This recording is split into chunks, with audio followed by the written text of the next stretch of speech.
I'm going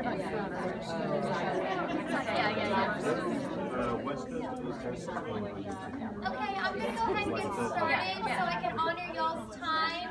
I just wanted to say how much I appreciate you guys coming out. I know that there are a lot of things going on. Unfortunately, it's really hard, especially in the fall, really anytime during the school year, to kind of schedule something like this with choir. I know choir is going on tonight, and then orchestra is tomorrow, and then you've got football, and so there's always something going on. But I do appreciate you guys, like I said, coming out and taking the time to learn a bit more about financial aid, how it affects you, and then moving forward, how we can help you guys with your students, with FAFSA, scholarships, whatever the case may be moving forward. So we're very, very fortunate to have these two individuals that have graciously given up their time to come and speak to you guys about financial aid. So this is Kathy Rose, and this is Lizzie LeClaire, and they're from College Community Career, and so they're going to be doing the presentation for y'all.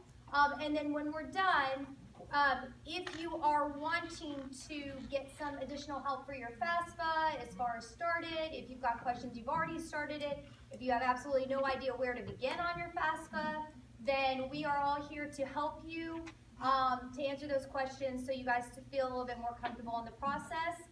And then I would be remiss if I did not introduce our counseling staff. So you have Ms. Crystal Arrington, Mr. Daryl White, Ms. Kara Campbell Bishop. We have Susie Valise, if you remember her, Mr. Jim Harrington, and the wonderful Shelby Slay. I don't know where she went. I'm not a counselor, though. She is our librarian.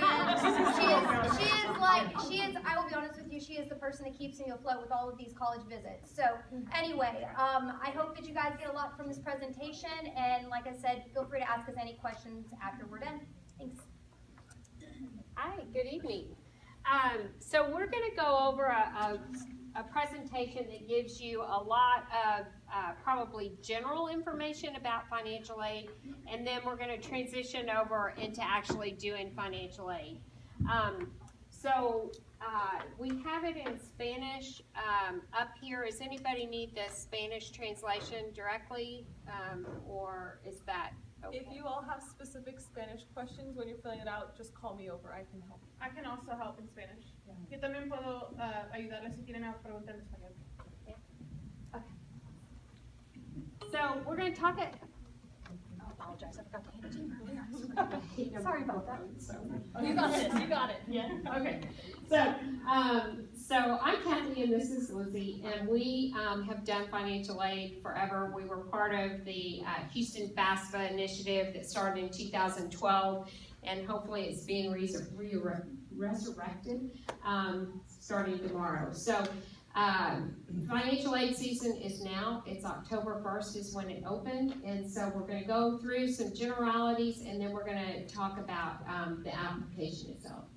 So there's a lot of misconceptions when we go out to talk that a lot of people think they need to go apply for financial aid through FAFSA. They get their money and then they choose their college, and that's exactly opposite. Whoa. I promise I didn't do anything. I don't know. We're batting 1,000 with microphones right Okay. now. That's okay. I think I can talk loud. Okay, are you sure? Okay. Yeah, I think so. I apologize. No, that's okay. You said you didn't like it, so see, you got your wish. Yeah, I did. So, actually, students should be applying to college, and they should be applying for financial aid at the same time. Once a student is accepted into college, then they will, that financial aid that you filed will be populated into each college's portal and give you an idea of what they're going to get financial aid-wise. So there's two applications you can fill out in Texas. There's the FAFSA, which is the free application for federal student aid, and then there's the TASPA. And the difference is the FAFSA is for those that are permanent residents or social security number, if you have that.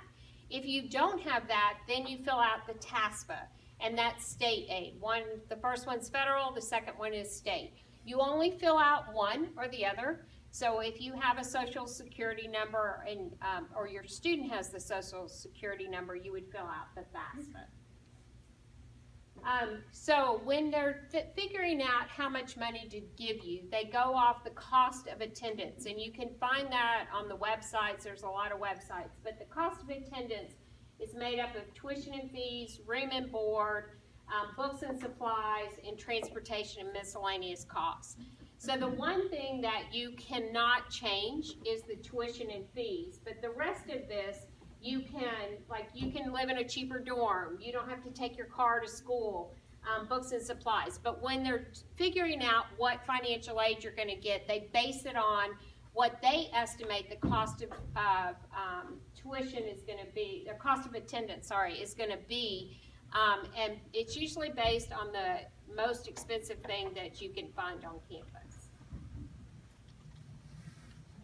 Do you want me to jump in? Yeah. Okay. So when we're asking ourselves if financial aid will cover everything, we first have to look at expected family contribution. I'm just gonna flip to the Spanish slide really quickly because we have them divided up, but I'll go back because I know most of us are English speakers. So expected family contribution, that's after you fill out the FAFSA and you provide all your tax documentation. That's the amount that they calculate that you and your family can pay for college. And so that's part of the financial aid process as well. So when we look at the cost of attendance, let's say, for example, it's $14,500. If they, based on your taxes. A little bit louder. Oh, can y'all hear me? In the back, I have a little bit. Okay. Can y'all hear me now? Okay. So, gonna have to project. Okay. So if the cost of attendance at a university is $14,500, and after looking at your taxes, they think that your family can afford to pay $1,000, that's your expected family contribution. And you can find that, the estimation of that, after you fill out your FAFSA, you'll get what's called an SAR report, a student aid report, and it'll have an estimation of how much they think you can pay. And then this will be your financial need. So it'll be $13,500. That's what we hope will be covered by grants, loans, all the stuff we're gonna get into in a minute. Okay. Do you wanna go through these? Are we going? So we'll just go through it real quick. Okay.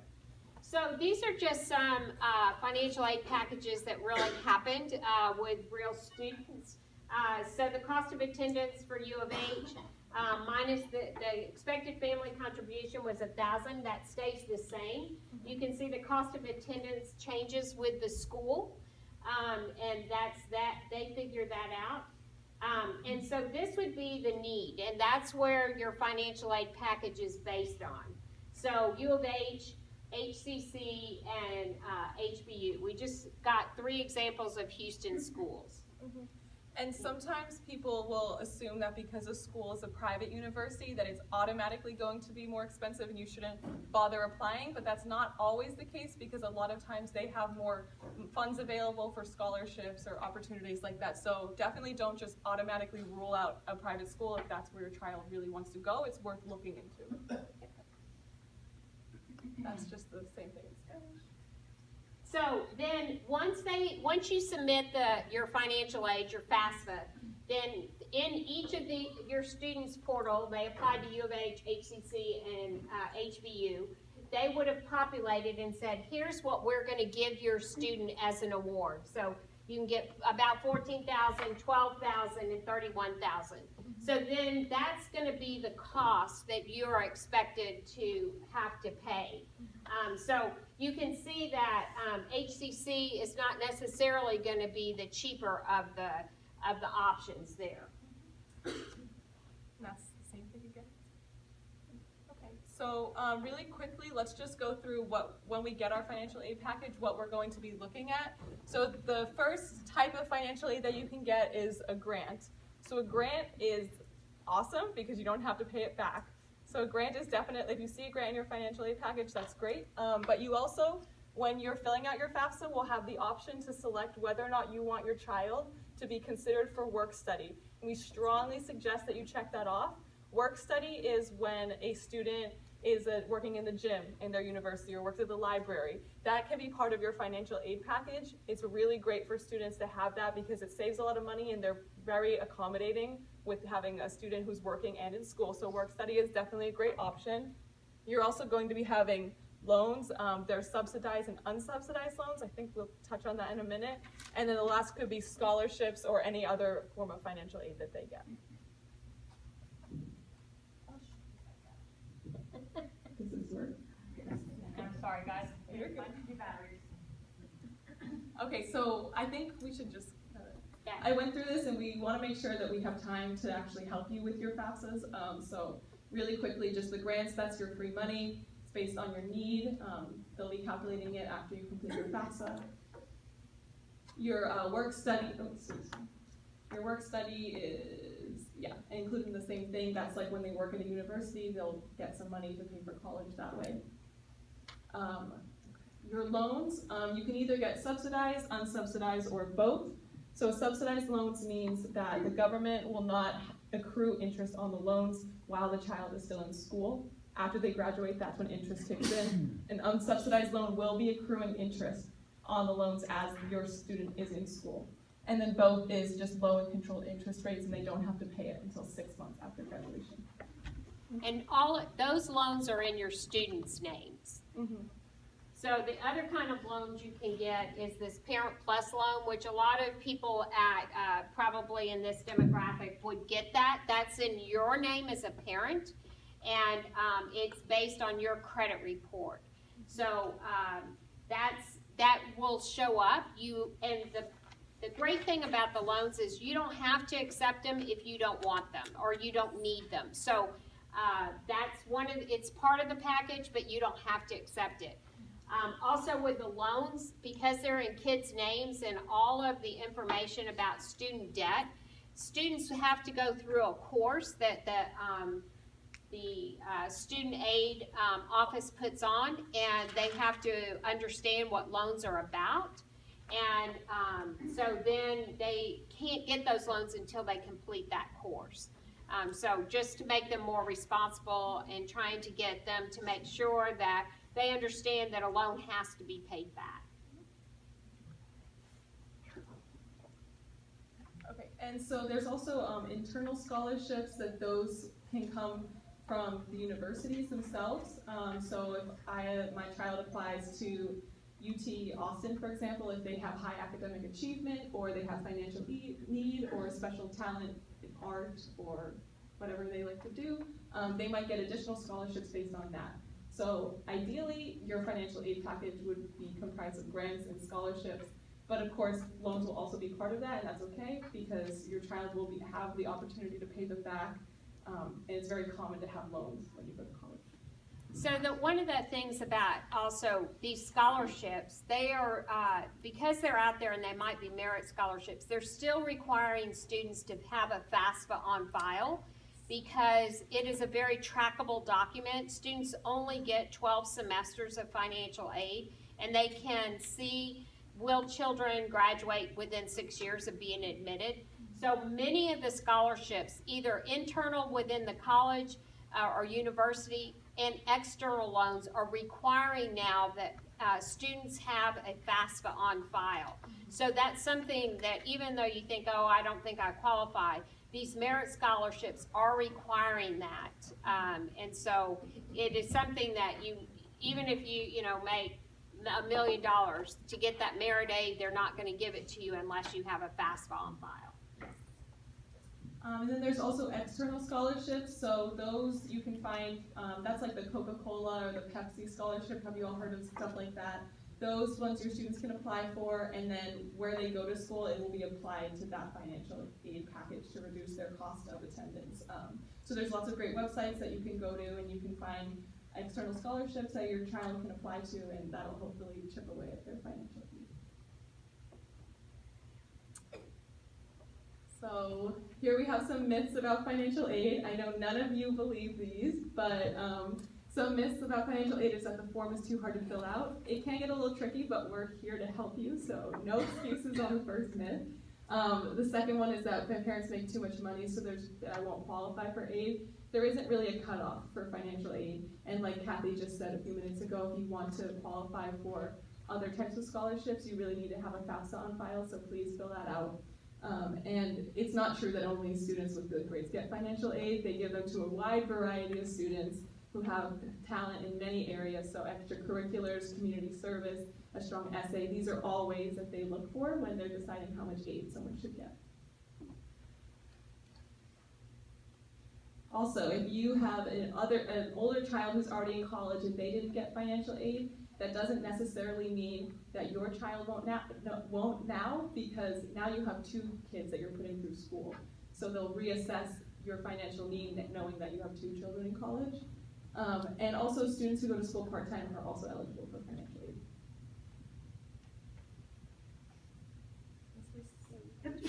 Yeah, we have a.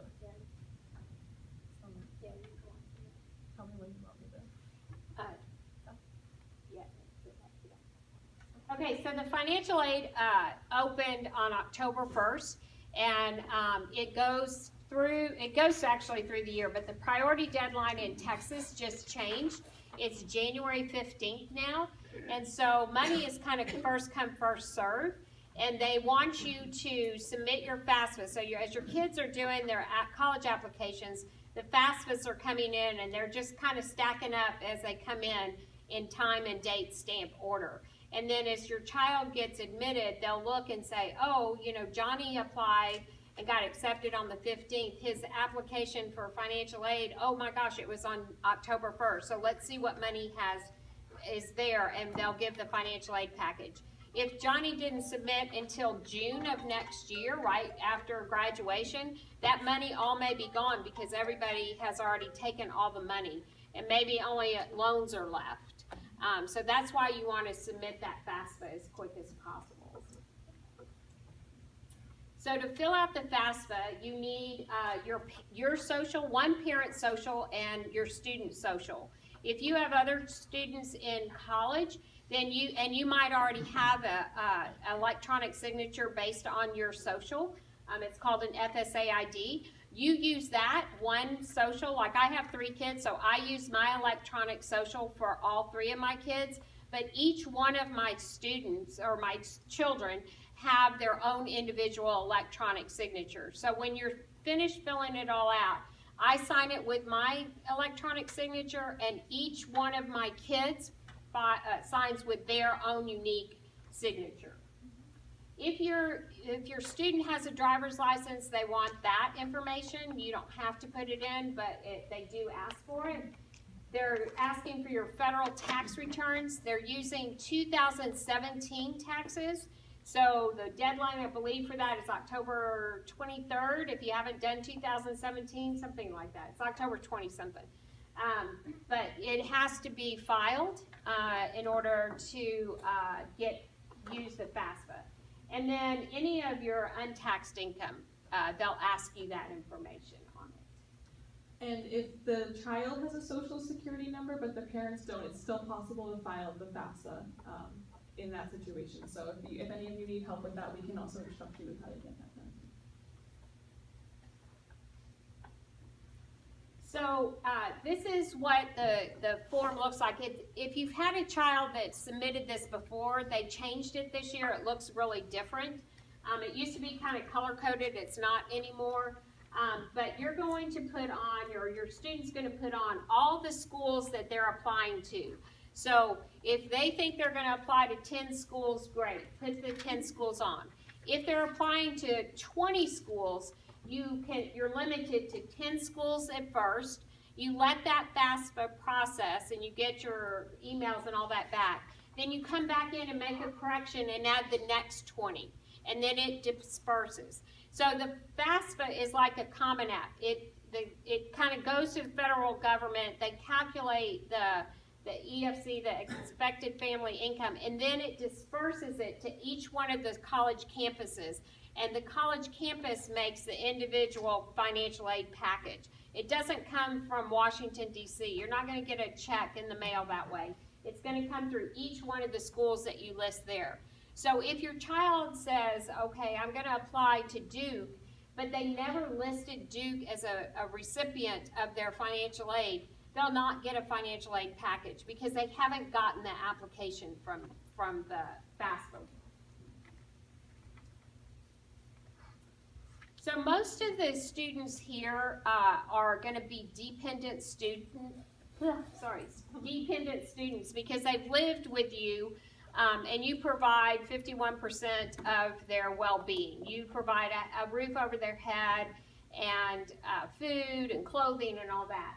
There are special circumstances for independent. If you are 24 years or older and you're getting your master's, or you're married, if you're a teen married and you're living on your own. But for the most part, your students are going to be dependent, which means that you have to supply your financial aid, your financial information on the student's financial aid information on their FAFSA, which is really weird as a parent, because you're talking about finances with your teenager that you've never discussed before, and then all of a sudden you're saying, here's my taxes, and this is our financial aids or our financial situation. But you have to do it, and it's a good thing to kind of talk about it up front and let your kids know what you expect from them financially. Like if you're going to pay for college, do you expect all A's and B's? If they get C's, or you're not going to pay for college? Do they have to go and get scholarships if their financial aid package doesn't work? So having those conversations now will save all those people over there a lot of headaches later on when you come in and your child's crying because they can't go to the school because they don't have enough money. So there's different ways on your tax return. It shows how you file. So you're filed either head of household, you're single, you're married, filed jointly. But these are all the things that you are going to, for parents. So we've had a couple kids this year that have come in, and they've been told that they can their parents are divorced, and the dad claims him on his taxes, but he lives with the mom the whole time. So it doesn't matter where the child is claimed on the taxes. It's the tax return of the parent that gives them 51% of the support. So the mom is giving him 51% of the time he's living there, he's getting clothes, he's getting a roof over his head, he's getting food. That's the tax return. It doesn't matter about who claims on there, and that's kind of a nuance of the FAFSA. Yeah, so it looks different if you've done it before. You have to really read it where at the top it says student address and then parent information. Before it used to be blue for students and purple for parents.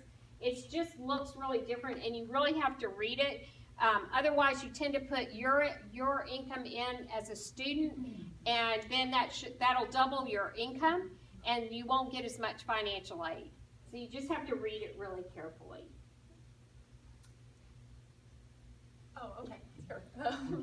So one of the great things about the FAFSA is that there's a thing called the IRS data retrieval tool, and that allows you to link your information on the IRS electronically so that you don't have to be looking through every form on your tax return trying to calculate the questions that they ask for you. There will still be some questions that they ask that you will need to look at your tax return for, but when you get to that question on the FAFSA that says, would you like to link with the IRS, you should click yes and link, and it'll redirect you and take you to a new page.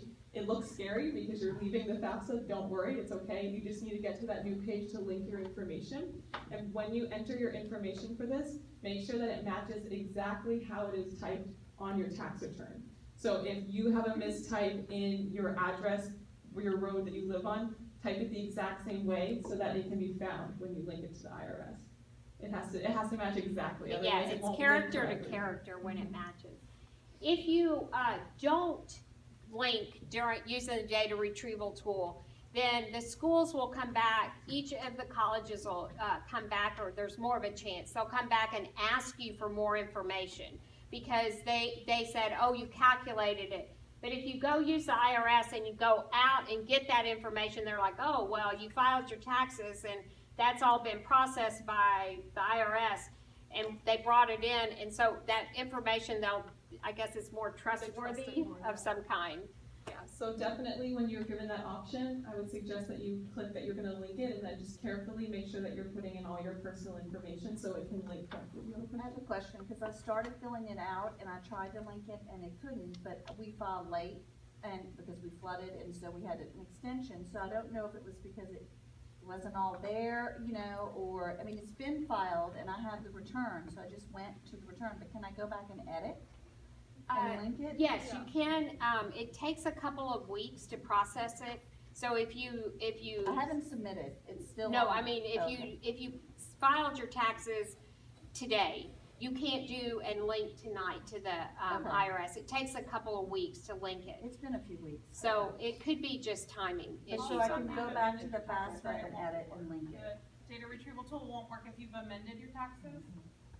They said, they actually, they they change came it? out and said you could do it now, this year. But I don't know, I haven't tried it with anybody that's amended. Yeah, we are from HCC, Houston Community College Financial. I help a lot of students for 1920. It's already there. You can link the taxes. But for the mom, she was asking. I'm sorry. It's okay. Okay, there is, like, if there is a conflict between the filing and the marital status, it will not generate. Like, if, for example, some people that they married separated, it will not generate. We can look at it and see, we've got a ton of people that can help you with that. Okay. Yeah, we can help you tonight. I think it wasn't already in, I think it was Yeah, too just- fresh. You It know, could- the CPA had sent us the paperwork back, but that doesn't mean it was. Right. Yeah, I would Yeah. try it again. Yeah, we could try it. You can try it, and then you can also go in and make a correction, Okay. very, very easily. Yeah, I'd like somebody to look at mine, because we filled ours out the beginning of October, and that wasn't working for us, so I had to enter everything. First, if you did on October first, the site Well, like crashed. October 3rd. The first week, it's always a little. It was under maintenance, the first, the third they opened You it. did it on the, we can look at it, Yeah. yeah, most definitely. Okay. So, this is just another page, and this is where it shows where the data retrieval tool, where you link to it. And then this a drop down, so you will have by now said already completed your taxes. And it's a 2017. So when you're ready to submit it, you have to do an FSA ID, that's your electronic signature. This is all based on your social security number.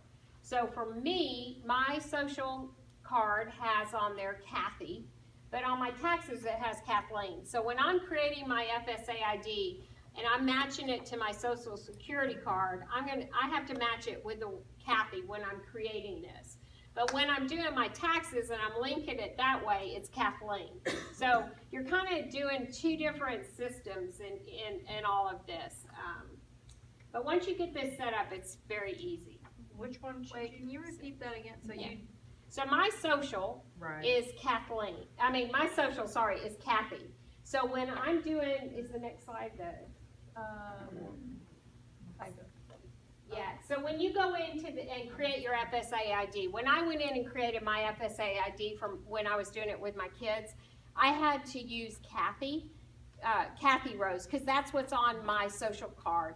And again, it goes and matches it correctly. It has to be a good match. If I put Kathleen, I didn't match, because my social number and my name is Kathy. So for the ID part, use It's what's on your social, security. exactly. Finances, that's your taxes. Taxes. That's your tax. Exactly. Most of you will have the same name, it's just if you have a situation where. Well, like my husband, I have like a Richard, but Junior, but sometimes it's just Richard, so you've gotta, You have to match what's Match, on your social. exactly. And it's the same with your kids.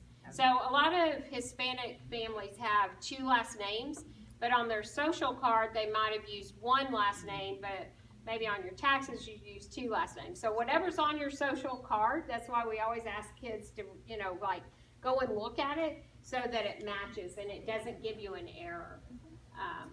When you create this, it's gonna ask you 4 challenge questions. The first 2, they have drop-down menus. The second 2, you have to make up the question. Please make it something that you remember. You're gonna do this again next year, but you're not gonna look at it for a whole year. So a lot of parents come in and make, really tough challenge questions, like, who was my first boyfriend? and the kid is trying to submit their FAFSA their sophomore year at school, and they're like, I don't know who my mom's first boyfriend was, or what car, or what my favorite car would be, or where my dream vacation is. So we always say those challenge questions, make it like, what was your high school, or what was the mascot of the high school. And there's nothing wrong with making your challenge questions for your child and you the same, so that you can make it a little bit easier. So it'll come down at the very last and it'll ask you to sign. The student will have to sign, so out of my three, each one of my kids would do this, but then the parent does their signature. So when you're creating your FSA ID, you'll use that login, the student signs it and then the parent signs it. Does it matter which parent? Do you recommend one or the other? It doesn't matter really, like in a case of a divorce, I usually say who the parent is that they live with, because that's the tax return they're gonna use. But if you're gonna, that's kind of a case by case basis, I think. But if you're living to get, like for me and my husband, it was, because my husband doesn't do this kind of thing, and I'm the chosen one, so, yeah. So basically, the one filing the tax returns is the one who should be the parent? If you're filing jointly, it doesn't matter. Yeah, it really doesn't. I just am the one at home that, pays the bills and does this kind of stuff. Do you have to list assets in addition to income? It will ask you those questions, yes. It will ask you those. Yeah, you can skip that. So a lot of people, you can make corrections on your FAFSA. That they're going to ask you questions from 2017, but then there's also questions on there as, what is your situation today? So there's going to be, like, if you were married in 2017 but you're divorced now, you need to answer those questions based, read it carefully, and if it says what's your situation today, then tell what the situation today is. It may cause you to provide more information. Like sometimes we've had kids where they've lost a parent, and the parent has to supply a death certificate to say that yes, because their financial aid situation changed drastically because they lost one of the parents. But there's nothing you can't supply. When you're truthful and you're putting all the right stuff on there, it's not hard to supply the information. And it's federal money. They're just trying to make sure that they're dispersing the money correctly. That's why they're going to ask that question. There's some things like with Hurricane Harvey, sometimes that your 2017 taxes may look a little different than your situation. And I think that's also something that you file it, and then once you decide the school you're going to go to, you could go to that financial aid office and give them what your situation is currently. Because a lot of people lost their jobs after the hurricane, but they had a really high income for 2017. And then now they don't have a job for some reason. So that would be going to talk to the financial aid office. Very different than the admission office. Like you wouldn't go and try and persuade the admission office to admit you, but the financial aid office, they want to know if your situation has changed. Is that the same, because there are maybe quite a few people who flooded in this room, is that the same, because a lot of people have insurance proceeds and so forth that they have not spent yet, that it skews that checking account or liquid cash, let's say, by a vast amount. The FAFSA is based on a merit system, so they trust you. Yeah. Okay? So, but I know, but you Like want to tell the What's in your truth. bank account, that's what you Say that again? It's not, so yeah, your bank, it's going to ask what the balance of your bank account is. Right. So And it's abnormally high. They definitely need to report the exact It's a amount. merit It's up to system. you. right, so if you know that, like for me, when I got trained on all this, they said your bank account, after you pay all your bills, like if that is something Okay. that you have to pay out, you Okay. know that's kind of done that, It's gonna happen. then what is the balance? So it's not when you get your Okay. check in the account, it's like pay your bills and So, like a lot of families, it may be $100 left. Yeah, the exact question is, as of today, how much is in your checking and savings account? So then that's where you would put that. They amount. say as of today, but in what it means is after you pay everything that you need to pay, what's left over. Today, right. Yeah. Right. So like if you paid all your bills today, what would you have left? That's what you. That should be the That's honest, that's answered that way, you're being honest. Yeah, Okay. yeah. That's how everybody's feeling. Nobody wants to lie About to the federal assets, there is a government. certain amount they will, about the assets. about Oh, the assets, uh-huh. Yeah, the assets we asked, there is a certain amount, according, from my experience helping the student 12 years, I see in that the government, they put a certain amount for each student according to the taxes, you will report it. Right. Like there is some student, they tell you, is your assets over $11,000? Some student, do you have, as of today, your assets at $15,000? Some $35,000?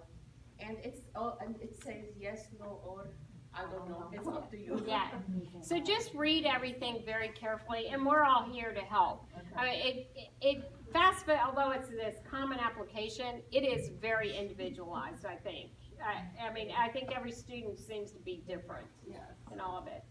After you submit, you'll get this, it's kind of elongated there, but it's called a student aid report.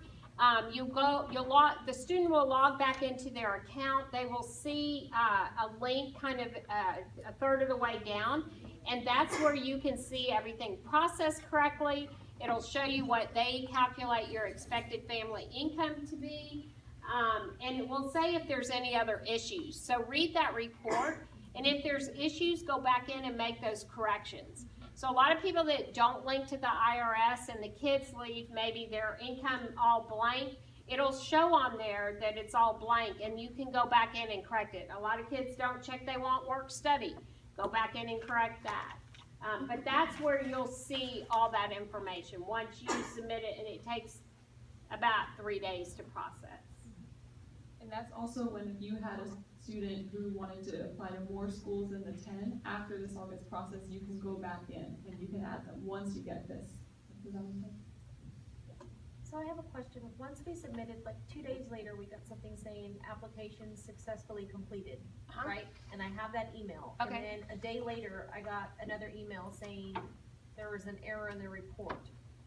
So I called the FAFSA number, and they said, we don't see anything wrong. And I said, well, I just wanna make sure everything's right. I'm looking at the page and it says successfully complete. There's like, that's the way it shows on our end. Next day, same email. Your application is not complete. Something, could be a lot of different things. You would probably most likely want to actually log into your students. We did that said successfully completed. So then whatever school they're going to, contact that financial aid office, because they may be selected for verification or some additional requirements are needed. So just contact the school and they'll be able to let you know. And It's just scary because we're just like, I wanna make sure we're in on time and everything. It could be that their social didn't match too. That could So be. it can say successfully completed and still be problems? Probably when it says successfully completed, that means successfully already they receive it. But after they process it, the Department of Education, they're gonna send you another email and tells you if there is any mistakes in the SAR. But the 800 number said they didn't see any mistakes, but I'm still getting that email. So Yeah, that's, if you have an admission application to any of the school you listed, then it will be from the school. And it's a good distinction. Just because you successfully submit, doesn't mean successful completion. So successful completion is making sure that all the documents and everything that on this report is taken care of. You've talked to the financial aid office and supplied all of their stuff. So submit and completion are different. Same with a college application. Just because you submit it, you gotta complete it with, SAT scores and transcripts and all of that. And within the 3 to 5 days, you'll find out how much aid you'd get? No, you will find out your expected family income, and then each of the colleges will disperse that aid. So, and that won't come, it depends, like HCC is pretty fast, but if they're not doing admission decisions till spring break in March, they won't disperse any financial aid until after you see you're accepted. Just because you apply, you don't get anything until you're actually accepted. But they'll know when you submitted the FAFSA. Yeah. So they'll have access to that. If you submit it earlier, they'll know that, but they can't release that information until maybe in the spring, depending on the holiday. And also, the good thing is, once you submit the FAFSA, it gives you a confirmation page. That confirmation page is visual on the screen you're looking at, as well as it'll be emailed. There's an EFC number there. You can look at that number and kind of get a little bit of an idea, and actually take that number and ask the financial aid office, say, hey, mine says 500, what does that mean for my student? And they'll be able to tell you.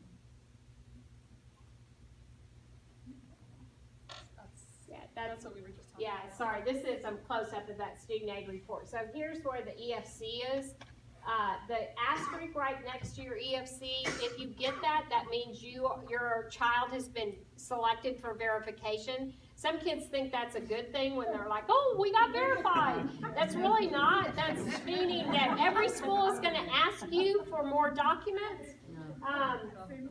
Yeah, it's really interesting. It's all in the context of it. And then the C means that you went back and did a correction of it. So, and then this is where it all shows all the information down here. Excuse me. So if you have been selected to be verified, does that mean that's through each school or through the FAFSA? Each school. Okay. Each school gets that little asterisk and says, oh boy, I get to get more information. So if you got one of those, and then you went back and corrected it, would that go away? When you ask the potentially or not? I've never seen it actually. Have you seen it go away? So schools can manually select a student if they see some kind of conflict in information, but most likely if they see it on the side, it's from the Department of Education. Right, but have you ever seen that disappear? No, it does not disappear. Okay, once you get it, okay. Once it's I just want there, to- now it has Yeah. a random selection. It's very random. Yeah. It's very random. And your child, you can have a student and two kids, one selected, one not. I've seen it. And you're like, what? Yeah. So, yeah, it happens. Yeah. I just want to make sure. I've never seen it disappear, so I was like, maybe y'all have. Yeah. If we need a trick to that, we would be in hot demand. So we're gonna, I think, go and, I think some of you guys brought your own computer. I think there's computers over there. There's tons of people that can help you. If nothing else, if you can get your FSA ID completed tonight, that just makes the filling out of this really fast. If you have all your documents, they say it takes between 23 and 27 minutes. Of course, that means you kind of know what you're doing, right? I think it takes a little bit longer than that, but that's the thing they say. So. Also, if we do run out of computers, there is a new app that's launched that you can download. I did my FAFSA in like 20 minutes. Obviously, I've done my FAFSA a million times, and I know it really well, but it's also very easy to use. Did it let you link? It does let you link now. Oh. It didn't let you before October 1st. Now it does. Okay, so I have my, if somebody wants. Yeah, we can work on it as soon as we're done. So, do y'all But have? we have- Did you have a question? Yes. I guess you have to reapply every year. Yes, Yes. every October you need to do it. I actually have a sophomore in college, and I don't think he did that. Yeah. So now I'm He kind of needs- like, yeah. can I do it now for him? Yes. Yes. All right. Every year. Every year, till they graduate, well, or 6 years, whatever. Hopefully 4 years comes first. So we take- Where, can you tell me where again you go for the FAFSA ID? It's FSA ID. If you just Google that, it should bring it up. Just make sure you're going to the website. Yes. Did you have a question? There's supposed to be two Go. different IDs, one for the parent and one for the Yes, student. you're going to make one for yourself, and then each of your children will have one. You can, if you want to bring it up, I don't know if you want. Yeah. Do you have a question?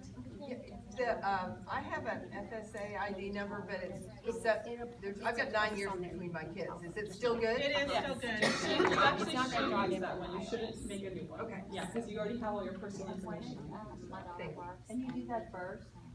Yeah, it's like creating So an there's a SSA student ID is like creating an account to log into FAFSA. So you need to create your log. Like that's how I tell people to think of it. Like, I can talk with you about that. And I can FSA IDs.